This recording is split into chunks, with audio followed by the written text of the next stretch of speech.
don't know, recently ASCA went and revised the ethical standards for school counselors.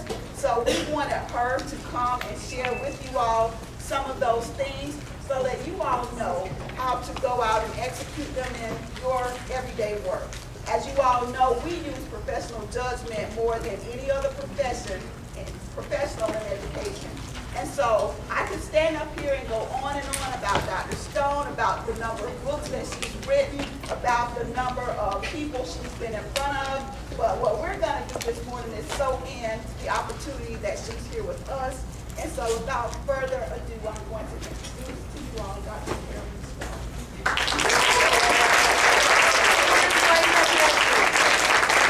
Pleasure to be among this group of folks that I hold near and dear to my heart. We are so lucky to be able to call this profession our own. And I think it's very interesting. Just got an outreach from the Teachers Association that said, wow, we want to pattern what you're doing in school counseling in the ethical arena. We want to pattern that because we don't have an ethical code. Think about that. Teachers without an ethical code. They said, what work the school counseling profession's been doing since, let's see, I think our first one was 1984, is something that all professionals under the schoolhouse roof need to be doing. So once again, school counseling has set the bar and you're way down the road from anyone else under that roof. So let's talk about where we are in 2016. We have had a code since 1984, and every 6 years we have revised it. In 2016, we took a completely different process, one that I'm very pleased and hope will become institutionalized. Before, when I was involved, it was a committee of 6 people and only 2 people ever weighed in. So you're thinking, oh my gosh, something this important, hinging on the voices of 2 people, and then we took it to delegate assembly and they weighed in. But this time, we had all 50 states develop a committee, whatever they wanted to do, committee, one person, however they wanted to do it, to give ASCA recommendations for the codes. So those recommendations were then, it's about 400 pages, so we gave it to 10 leaders in the field who then recast it into a succinct document. That document went out to all the school counselors of the year, the winners of the school counselors of the year for the nation, and they again weighed in. On and on this vetting went until we sent it to a public comment period. So we had a public comment period for a month. So hundreds of school counselor voices have touched the 2016 code. And I hope this is the standard by which we will do the 2022 codes and beyond. Because this is really about your norms. Ethics has nothing to do with the voice of school psychologists or social workers or anyone else. It's your norms, your customs, what you hold near and dear. It's what you know is the right thing to do. And if you think about the law, it's the minimum. The law is this floor. Anybody can be legal. But your ethical codes are aspirational. They're the ceiling. So as a professional, and by the way, what's the definition of a professional? Someone who has an ethical code. Can't be a professional without an ethical code. So as a professional, you're trying to be not only legal, that's easy, but you're trying to be aspirational and bring the two together. So what's important to us as a profession? And I don't want to go line by line for the changes because basically we'd be here all day, significant changes. But I just want to look at the big picture changes. And some of the big picture changes were born out of court cases. This particular one really set us on our ear. Ward versus Wilbanks. This case happened a couple of years ago where we had Julia Ward was a school counseling candidate at Eastern Michigan University. She was asked to go in her practicum to work in the counseling center on the university campus with adult students. She got the intake form for this student who wanted to work on same-sex relationships. She gave that intake form back to the director and said, "I'm sorry, I can't work with this student. It is against my religion, same-sex relationships." When they brought her into faculty to talk about the situation, she said, I don't work with kids who are seeking a discussion on abortion. That's against my religion. And I don't work with kids who are having sex because that's against my religion. They're not married. So, when I was a high school counselor at Wilson, if that had been my stance, I would have had to shift everybody over to Carolyn and Pat and those other folks. Yeah, so she wasn't saying, I won't work with these kids on anything. She was saying, I will not work with these kids on these things that are against my religion. So in our profession, the argument was in the lower court, Julie Ward's stance was, well, I said I would refer. Eastern Michigan's argument was, that's against your ethical code. But when you looked at the ethical code, it really wasn't there. And when the Chronicle of Higher Ed gave me a call to ask about ASCA's stance on this, and I went to the code, it wasn't there. And what was worse is what we had written was very much in support of, you can shift kids. You can shift kids. So we took a look at that as a profession and said, what do we need to say? And here's what the profession came up with. They said refrain. Didn't say you cannot.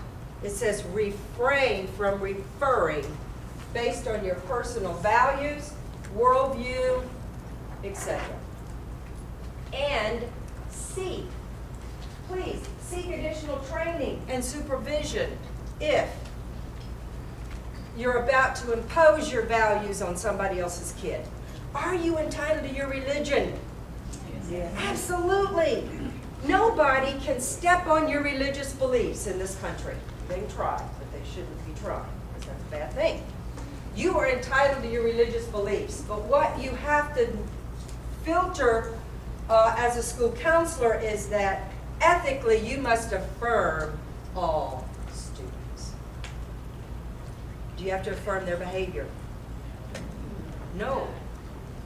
You don't have to say to the bully, sure do like your behavior, bully. No, we don't affirm their behavior, but we have to be able to work responsibly with all students. So the Ward case really set us on our ear as we looked at this through a different lens. What do we need to say as a profession? So your code of ethics are sometimes changed based on court cases. And this is one of the ones that has informed our world. So what does that mean for you, school counselors? If this is against, if same-sex relationships, if that's against your religion, what do you do, school counselors? Can you still refer if you think you're going to do harm? Yeah. Above all, do no harm. Non-maleficence. Above all, do no harm. But what you can't do is, like, got a phone call from a member who said, I don't know what to do. My colleague, anytime she thinks a child is gay, she gives them the book, You Don't Have to Be Gay. And she sends them to her church for reparative therapy. Turn to your neighbor, tell your neighbor, what's wrong with this picture, if anything? So what we have to do is work responsibly to affirm all students in our charge. And that's because of the profession we've chosen. We hold ourselves to a very high standard. We are not your average profession. You are working with somebody else's kid in an intimate relationship. Don't raise your hand, you don't have to raise your hand, but how many of you have sat knees to knees with a kid and looked in their eyes this week? Yeah, intimate. intimate. You're not teaching math. Okay? You're not standing up there teaching math where there's that distance. That intimate relationship means that we have to be able to affirm all kids. And when a kid comes to us and says, I hate team sports, can I be in weightlifting? And they're really not interested in either one. They're trying to figure you out. They're trying to see if you're safe. Are you a safe person? And then we say, ooh, oh, you really want to work on that same set. Hang on. Stiff arm. I'm going to go over here and get somebody else who's doesn't care if you burn it. Above all, do no harm. You're in a very special relationship. It's very critical that you go in that door every morning and say to yourself on your way to your office, and 7 people have already stopped you to talk to you, but you go into your office saying to yourself, above all, do no harm. All right, so that court cases guide our work. We also have the in loco parentis doctrine, which has enormous implications for our ethical standards. We are standing in place of the parent, not to feed, clothe, and shelter, but for what reason? Safety. And we still have a number of court cases involving child abuse reporting, or lack thereof, and suicide, or lack thereof. Terrible case going on right now in New Jersey, where a counselor worked with a child for 4 hours and then deemed him not suicidal after it had been reported by friends that he was. Turn to your neighbor and tell your neighbor, what's wrong with this picture? Yeah. Call parents. Err on the side of caution. We have strengthened that part of the ethical codes to make it more like a law than a code. You know, codes are frameworks. But with this one, we said, call parents. Err on the side of caution. It's okay if you're wrong. What's not okay is if you don't call and you're wrong, which happened in the New Jersey case, such a sad case. His grandparents had raised this little kid from the time he was an infant, and all they wanted was a chance to intervene. That's all they wanted, but nobody told them. What's bad about that case is they called her a school counselor, but she wasn't. She was from an agency, and she didn't have a master's degree even. But all through the court documents, they erroneously identified her as a school counselor. Unfortunate, because it was one of our really tough cases where call parents. So that guides our thinking. The fact that we are standing in place of the parent for safety needs. And it's a huge obligation to us because we are the keepers of the personal, social, emotional. Agreed? Agreed. Who else under that roof is more responsible for the personal, social, emotional? No one. And how do we know? Because the courts have told us. They have held counselors to a higher standard than principals when it came to suicide. Because we are the keepers of the personal, social, emotional. If you look at the principal's transcript, you're going to see very little there about personal, social, emotional. You look at our transcripts, it's all over the place. People think we know everything there is to know about birth to death. And we had one human growth and development course. One UNF usually puts online. Yeah. So our title carries with it a lot of weight on our shoulders. They think we're supposed to know everything. So, in loco parentis, we've changed the standards to heighten that piece. We've changed the standards to also say it matters where you live. Ethics are a framework. You have to apply them where you live. It doesn't matter what they do in New York City. It matters what is appropriate in Jacksonville and what is appropriate at Ribault High School. And what is appropriate at San Pablo Elementary, and what's appropriate at Atlantic Beach Elementary. It matters the institution and also the community you're in. So, Can you give your students a list of resources to include Planned Parenthood? That gives you some guidance about where you are on the conservative to more liberal for student rights continuum. You know what I'm saying? So you need to know what the community standards are. Filter it through the lens of, could you hang a rainbow outside your office? Maybe that helps you see the community standards. You're fitting in. It's not a one-size-fits-all. You're trying to fit into the community standards. So the new ASCA codes have strengthened the language in community and institutional standards also. Developmental levels. How many of you are middle schooler counselors? Middle school counselors. All right, what are the developmental levels of your kids? Yeah, exactly. She said, what time is it? That's why our job is so complicated. Elementary counselors, where are you? You know this better than anybody. The younger the child, the greater your responsibility is to who? Parents. You got an 8-year-old, you cannot treat that 8-year-old like you do a 17-year-old. That's true. Although sometimes a 17-year-old. But your role is judgment. Can this child operate in isolation of parents right now? Do I need to involve parents based on this child's developmental level at this moment in time? Sometimes it is. So we are constantly changing the ethical codes to try to help you with the developmental levels. One thing we changed is we went from serious, we went from clear imminent danger to serious and foreseeable harm. Big difference. Clear imminent danger implies there has to be an uplifted knife about to plunge in the hearts. Well, middle school counselors, does that work? You're not waiting for the knife. You are on the phone a lot earlier than that. So we changed it to serious and foreseeable harm. Feel the difference?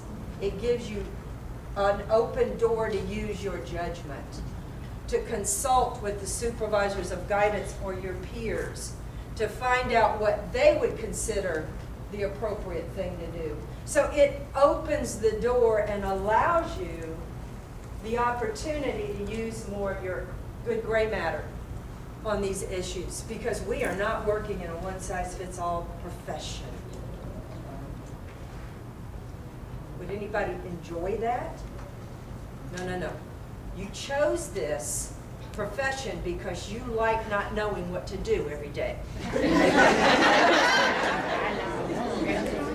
You have to celebrate the fact that you're under that roof. You are required more than anybody under that roof to use constant judgment. Principals talking about books and curriculum and teachers and personnel matters. You're talking about suicide, sexually active, bullying, sex harassment, dating violence, child abuse. That's you. So we are constantly asked to use judgment. That's why it's so important that we have the right people in the profession, because it has to be people who are willing to look at shades of gray and be okay with that. Ambiguity. We strengthen the codes to celebrate ambiguity. Can't look for nice, neat levers to pull for your answers. Ambiguity is our friend because it allows you to make good choices. Don't ask for policy. Every time you get a policy, your hands are tied. So we're asking that you be able to filter what you do through the lens that you are a counselor in an academic setting, and parents have rights. Parents have a right to be the guiding voice in their children's lives. We know that. We know that. The Supreme Court tells us that every time a case comes before the Supreme Court where someone wants to in some way temper a parent's rights, the Supreme Court comes back and says to us, no, no, no, no.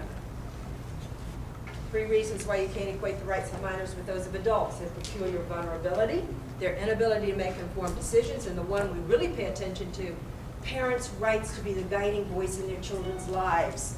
So we celebrate that. We are in a unique setting. We are in a setting that's designed for academic instruction. Nobody put their kid on the bus this morning so they could be counseled by us.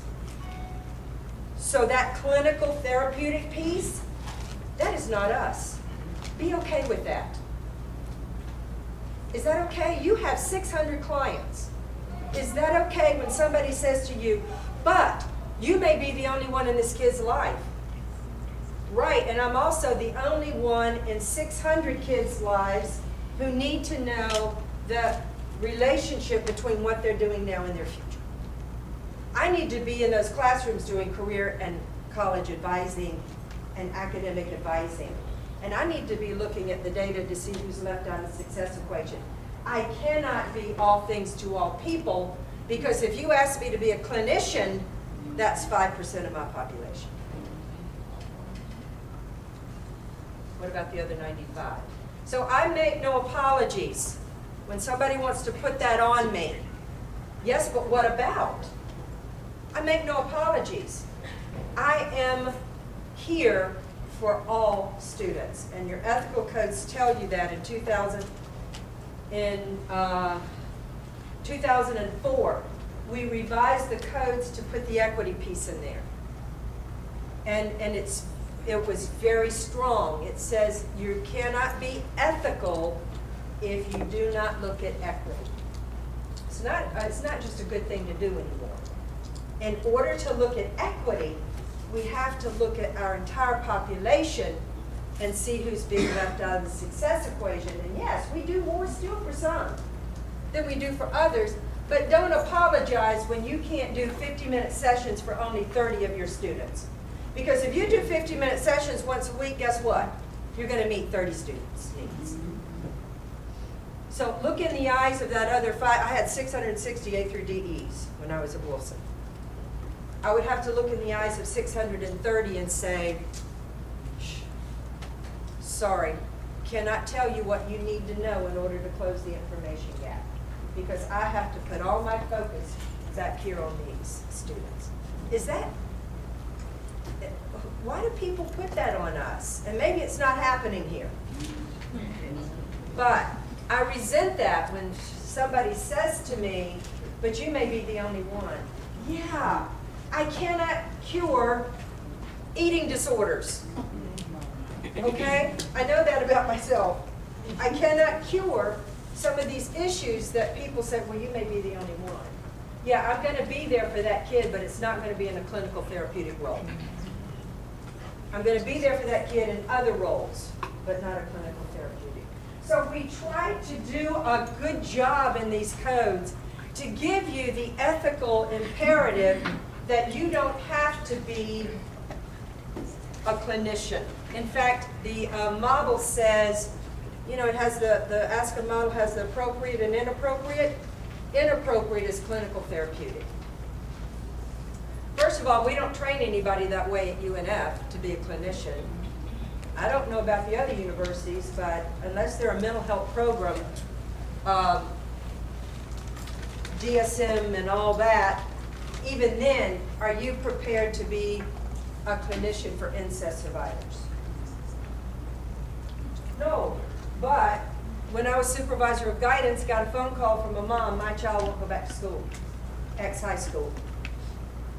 Oh, well, I was in charge of a lot, but I wasn't in charge of special assignments. So I said, what, you know, can you use my Rogerian skills? Can you please tell me what's going on?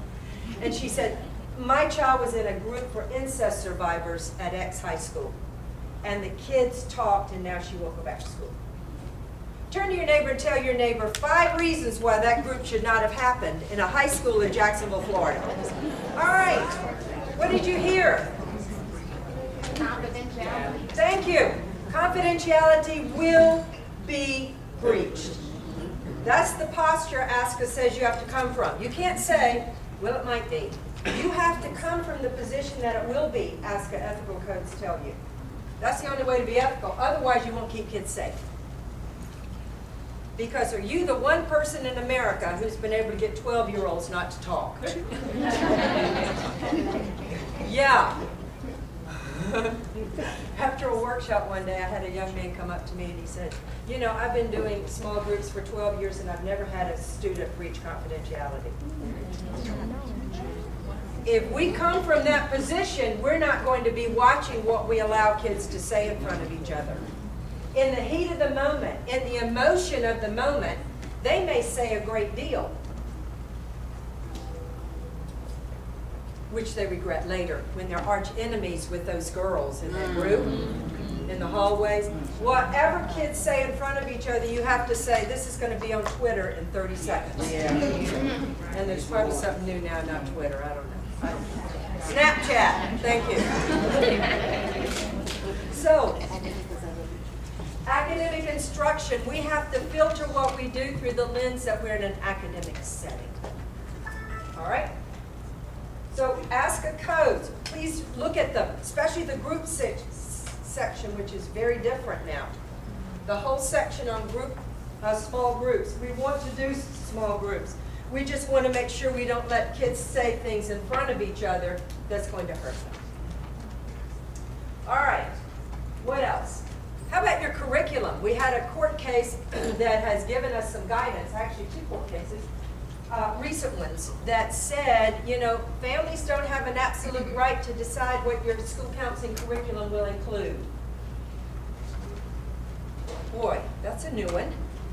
These parents, 2 families sued because this curriculum for this school counselor depicted multiracial homes, interracial marriages, 1 parent homes, 2 dad homes, 2 mom homes, all the diversity that we live with on a daily basis. It depicted that.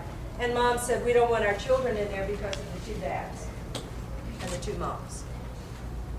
The court said, no, you can send your child to a private school, but you're not constitutionally protected to determine what that school counselor does in her curriculum. Now, this is not your open invitation to run out there and do whatever. Community standards. But what I'm saying is, you are supported to do the personal, social, emotional, but you have to, again, filter it through community standards. And this judge said no to parents because of the anti-gay that was going on. They said, no, your child has to sit through it just like everybody else does. You know, the curriculum that was diversity training. It was wide diversity training, but they were protesting the anti-gay. No name calling week. That's a curriculum out of GLSEN, and we've had a lot of trouble with that, with counselors trying to do no name calling week, which is just about no name calling. But because it comes out of GLSEN, Gay, Lesbian, Straight Educators Network, and because it talks about gay slurs as well as other kinds of slurs, counselors have gotten into trouble over that. But stay tuned. We're in a society where we're more and more willing to open up these conversations. So no name calling might be something on your future agenda. Standard of care is part of our 2016 codes. If you get in trouble legally, and you know this is about to happen, I'm about to get a subpoena over this situation, even if it doesn't direct to you. Say it's about a child abuse case in your school, and you know the subpoena's coming down the pipe, and you're not a member of any professional organization, please run, don't walk to the computer, and join FISCA. And join if you can't ask them. Why? Turn to your neighbor and tell your neighbor why. Because when it's time for you to give a deposition, sometimes the perpetrator's lawyer, they go after you, your credibility. You ever been in that situation where you thought, I feel like I'm the one on trial now? Yeah, they're going to go after your standard of care to try to show that you did not hold yourself to a high standard, even if it's not about your own behavior. They'll do that. You want to make sure that you are a member of a professional organization. If you can't join FISCA financially for some reason, then join the local one. I think they just changed the name. What's the new name? Is it still First Coast Counselors? Who has the applications? All right, right here, right here.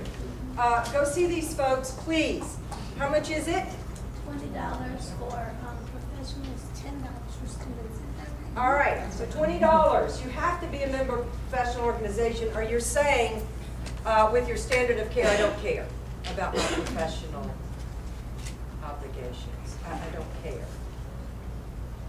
And you also have to look at your school board policies and know them. And nobody accepts the excuse if you step on your school board policies. And you need to know your ethical code. So please, we're going to give you that electronically. Look at those new codes. I hope you were part of the public comment period, but if you weren't, please look at those codes and weigh in on what you think about those codes. And then they'll bring in court cases, and they'll also bring in people who are in your profession to be witnesses about what you did. And those witnesses will say, yes, this counselor behaved as the reasonably competent school counselor would have. So, or in some cases, unfortunately, they stepped outside the boundaries of the reasonably competent school counselor. But all of that is born standard of care. Responsibilities to students is a much beefed up section. We added brief counseling to support what we're really supposed to be about.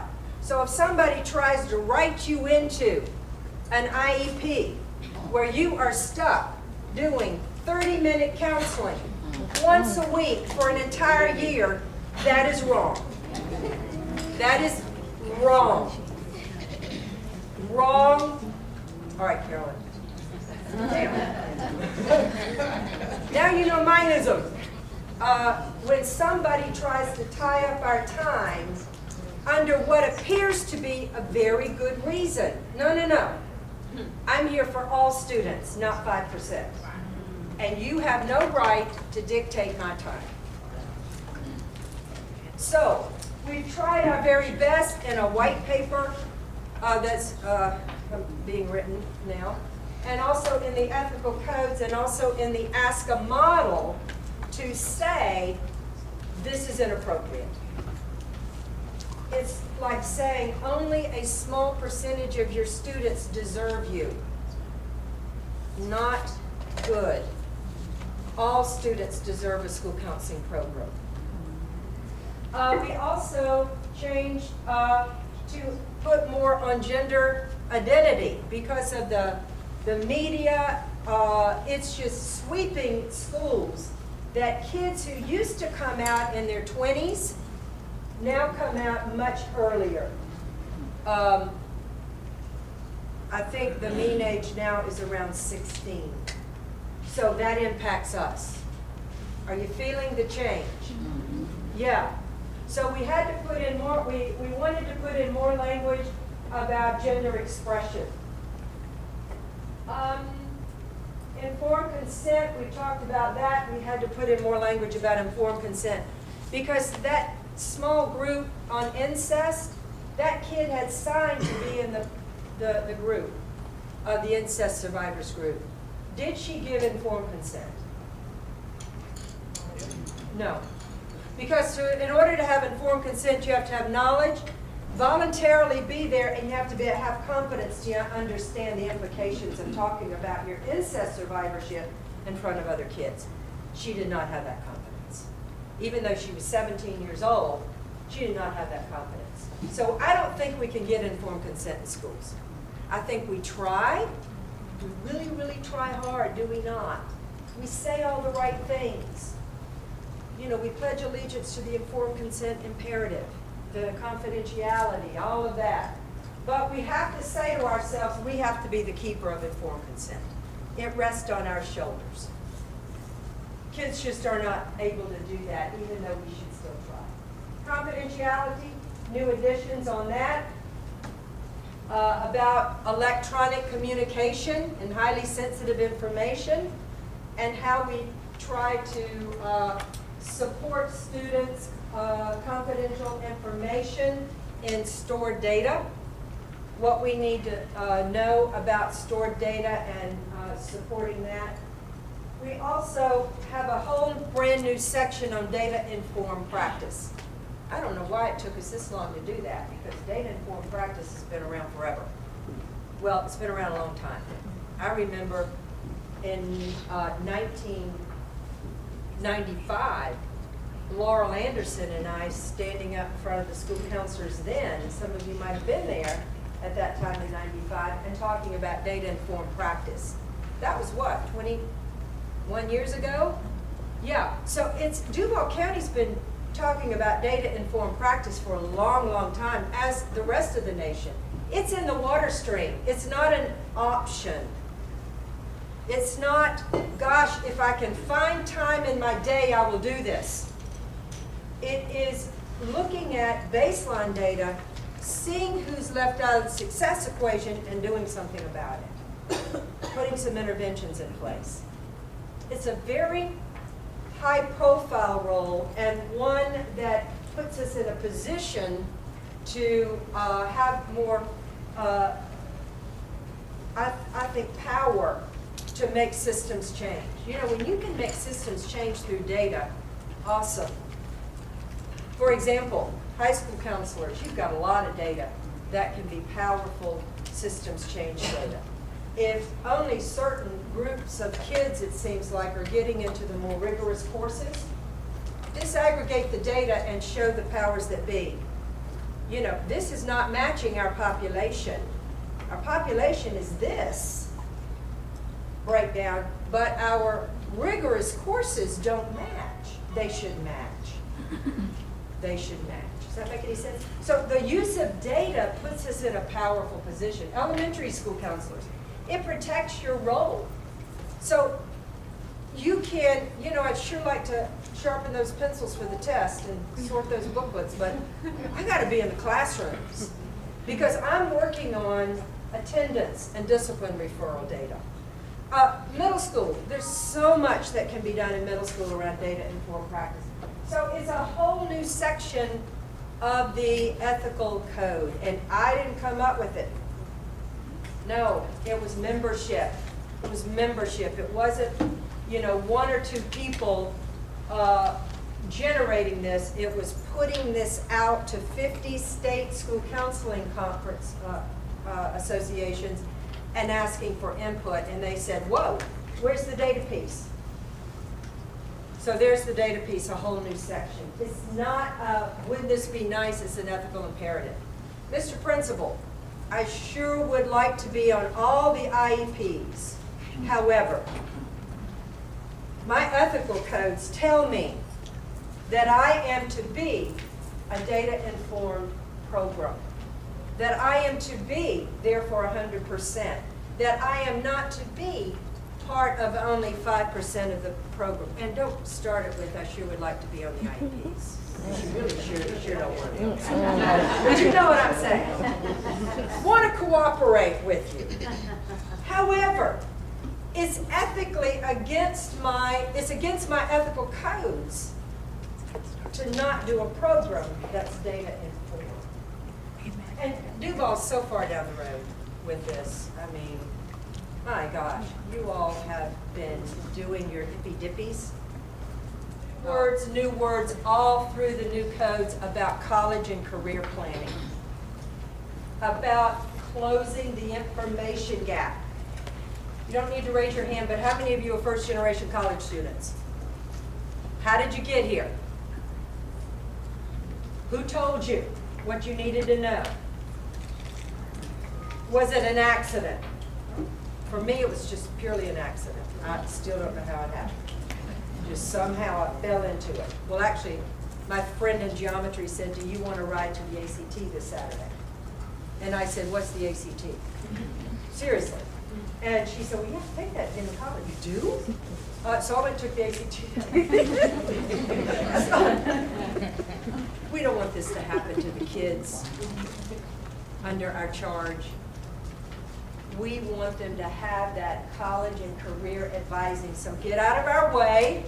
People who want to put us on an IEP, people who want to make us count test book, get out of our way. and let us go into those classes and tell kids what they need to know in order to connect school to their future. That's our most important tool, is it not? I think that's our most important tool. Kindergarten on up. Let us do what we need to do in order to ensure that every student has a brighter future. And that is what the ASCA codes do this year to support us. Number one change in the ASCA code, data informed around college and career advice. Those two, I think, are our most powerful changes to give us some support. Dual relationships and managing boundaries. I wish we didn't have to keep emphasizing this, but we keep changing it because we keep reading in the newspaper that people are doing stupid things with kids. Right? Here's your mantra. I will not have sex with a student. What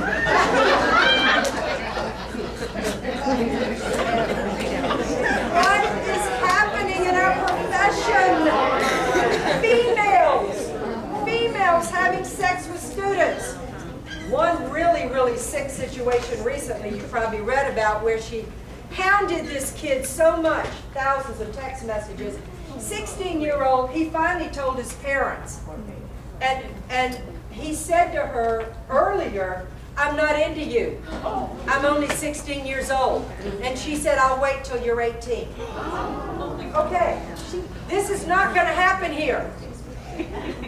There are billions of people in the world. Nobody needs to have sex with a student. What if that student graduated last year? No. Remember the coach at Mandarin High School? 20-year-old girlfriend, University of Central Florida? Sent her a sex text. He's no longer in this district. Okay? Because you signed a contract, moral turpitude. Even if what you do is not illegal, as was the case of Tara at Baldwin, what she did was close in age. It was not illegal. It was not statutory rape. But it doesn't matter, you're going to lose your job and nobody else is going to hire you. Okay? I don't need to go on and on about that. Moving on. New section on underserved and at risk. We did the equity piece in 2004. We strengthened it in 2010, and this time in 2016, we made a new section also. Underserved kids. Our ethical imperative is to reach out and find those underserved kids. Find out who's being left out of the success equation. And isn't that the wonderful part of our job, the social justice part, where we can say we level the playing field for more kids? And some kids need more than a level playing field. They need a boost up, don't they? And I'm not saying you're there for 5% of your population, but I'm saying it's not a one-size-fits-all. It's justice is treating equals equally. But it's treating unequals unequally, but in direct proportion to their relevant difference. You needed more, so I gave you more. I was able to give you more individual attention on that college and career piece because nobody was back there at the homestead helping you. Know what I mean? So justice is about what do you need to do so that all kids can be part of the success equation. That's where we get our juices. I don't know about you, but you didn't go into this business for the paycheck.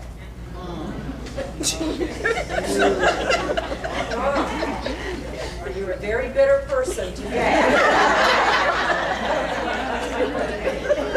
You went into this business because you thought you had something in your soul. You thought you had something in the very fabric of your being that was going to allow you to advantage students. Nobody goes into this business saying, okay, let me see what I can do to disadvantage students. If they do, boy, wow, we don't need them. We don't need them. We need those people who have it in their very fiber that I can do something for you so that your life is better. And isn't that what gets our juices going? Put that kid's face in the mind's eye that you just helped. Who did you help make their life better recently? That's That's what makes us excited about our job. That's what gives this profession its special piece, that absolute difference between being a school counselor and a teacher. Teachers help too, but we have so much more ability to wrap our arms around more students than a teacher. And I think that's what makes it all worth coming through the door in the morning. New section on bullying, harassment, child abuse, dating violence, all those things given to us out of guidance from Title IX. Title IX is your very best federal law. With Title IX, we've got legal muscle to do all kinds of stuff. And with Title IX, it has informed our ethical imperative also. Title IX tells us in Dear Colleague letters what we need to do for kids when somebody has dating violence and the perpetrators in the school, when somebody's being harassed, when somebody's being bullied. Title IX was just also reauthorized by President Obama to define transgender as being protected under Title IX. 12 states, Florida not being one of them, I don't think Florida was one of them, no, just filed a lawsuit against the federal government, so that interpretation is in abeyance right now. Because the federal judge out of Texas won the right to hang it in abeyance until it can be heard by the courts. So we don't have complete guidance on transgender with bathrooms and lockers, but you're allowed to go by whatever the district says at this point. Okay? But Title IX, anything you need to know when somebody's equal access to education is being stratified, go look at Office of Civil Rights. They govern Title IX, and see what you can find there in the Dear Colleague letters. Those are letters they interpret for us the Title IX meaning. With transgender, a few things we do know because of the courts. They're allowed to be called by the name they want to be called, and also the pronouns they want to use, okay, and the dress. So that much we do know through the courts. But the other piece, the facilities, the lockers, the bathrooms, stay tuned. Title IX is still determining if the current administration's interpretation will stay. All right. Lot on FERPA, student records because of electronic case notes. Tried our best to support electronic case notes because they're here to stay.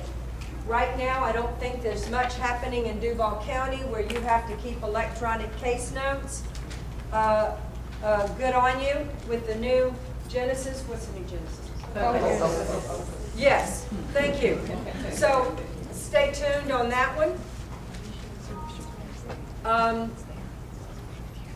And in my opinion, until somebody tells you have to use it, you can continue your own approach to it. But once, if ever you are told you need to use it, because it has a section now for counselor notes, then you go to your ethical codes and read how we're supposed to try to protect those records and not get sensitive information on those records. Okay. Technical and digital citizenship, you can imagine a lot new in the new codes on that. And a whole new section on virtual distance counseling because more and more states are having virtual high schools and virtual elementary and middle schools even. So we need to know about virtual counseling. All right. What else? Responsibilities to self, constantly doing due diligence, professional development, working on what you want to call your standard of care. What is your standard of care? Don't let somebody else dictate it. Somebody asks you to do something and you know they shouldn't have asked you. You need to negotiate the political landmines to make sure that you protect your standard of care.